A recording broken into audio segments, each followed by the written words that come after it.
Salut les bricoleurs! Vous devez poncer votre plafond, mais vous voulez pas en prendre plein la tronche? Fini de bouffer la poussière! Ah bon?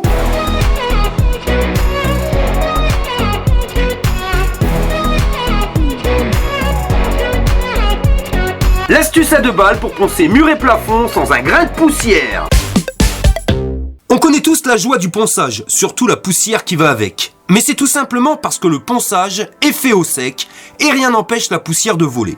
Dans cette vidéo, on va vous donner une astuce qui va vous permettre de poncer sans faire un grain de poussière. Pour ceci, il vous faudra un seau d'eau, des tampons à récurer abrasifs, donc moins de 2 € dans les magasins Action. Et si tu veux quand même la tronche enfarinée, il te faudra 1 kg de farine Francine. Les tampons à récurer ont la même fonction que le papier de verre. Ils poncent tout aussi bien. Le vert pour un gros grain, le rouge pour un ponçage moyen et le noir pour une finition sans trace. La seule différence que vous ayez entre le papier ponce et le tampon à récurer, c'est que dans sa conception, le papier ponce c'est tout simplement une feuille avec des grains posés dessus. Donc en aucun cas il a été prévu pour retenir la poussière. Le papier ponce, ça va poncer, mais il ne retient pas la poussière, donc tout ce qui va poncer va être rejeté dans l'air. L'avantage que vous avez avec le tampon à récurer, c'est qu'il a été fait dans une matière, vous voyez, comme une succession de fibres, qui fait que vous avez une matière qui est remplie de trous d'air, prêt à réceptionner la poussière. Bon, on va vous montrer comment bien s'en servir. Avec une paire de ciseaux, vous allez couper le tampon à récurer à la taille souhaitée. Vous allez ensuite plonger complètement ce tampon dans l'eau et ensuite vous l'égouttez bien. Le but, c'est qu'il soit humide, mais il ne faut pas que ça goûte, donc secouez-le bien. Et maintenant, vous pouvez poncer votre plafond ou votre mur de la même manière que si vous utilisez du papier de verre.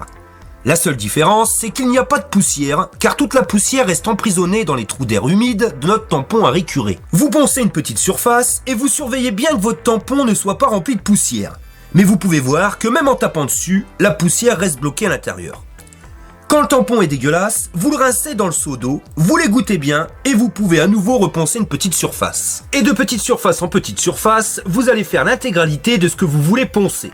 Une fois fini, il ne vous restera plus qu'à laisser sécher minimum 12 heures avant de pouvoir mettre en peinture. Faites bien attention à ce que votre tampon à récurer soit bien égoutté, car sinon, vous allez devoir attendre 3 jours que ça sèche.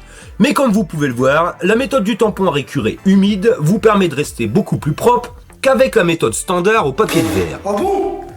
Je vous remercie d'avoir regardé cette vidéo jusqu'au bout et j'espère qu'elle vous servira à avoir un plafond nickel sans en prendre plein la tronche.